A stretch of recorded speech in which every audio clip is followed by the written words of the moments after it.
Then the hippie movement was born, right? And the reason that the whole hippie movement could exist in the first place is because the country was wealthier, so we could afford for people to drop off the grid, and our parents were wealthier, they were more affluent. So they could pay for us to do it. But we didn't get that sense of fulfillment. So the pendulum swung again.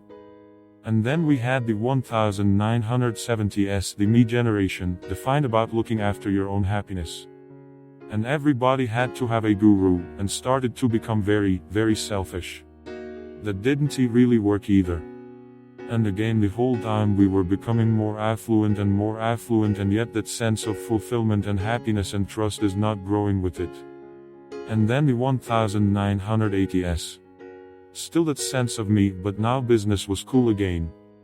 And in the 1980s we started to see something that had never been seen before. In the 1980s we started to see companies using people to balance the books. This has never happened before, where they would use layoffs to make the numbers work. People to make numbers work. And then the 1990s came about, and .com, about the most selfish behavior you could find. Everyone wanted to get rich regardless of anything else. And again, the split continues.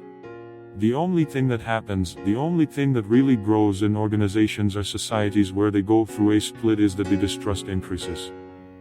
We become distrustful of each other inside our own organizations, we become distrustful of management, we become distrustful of our politicians. And now we find ourselves here today wondering what is going to do next. How are we going to find the sense of fulfillment? Technology is no help. Andy Grove, the founder of Intel, said that the only thing that the microprocessor ever did was make things go faster. And he is right. And it is making this go faster as well. Don't forget, technology is absolutely fantastic for the exchange of information and the exchange of ideas. Technology is absolutely wonderful for speeding transactions. It is wonderful for resourcing and finding people, but it is terrible for creating human connections. You cannot form trust through the internet. There is something called a mirror neuron, which they've recently discovered, that is one of the things that contributes to how people relate to each other and how we empathize.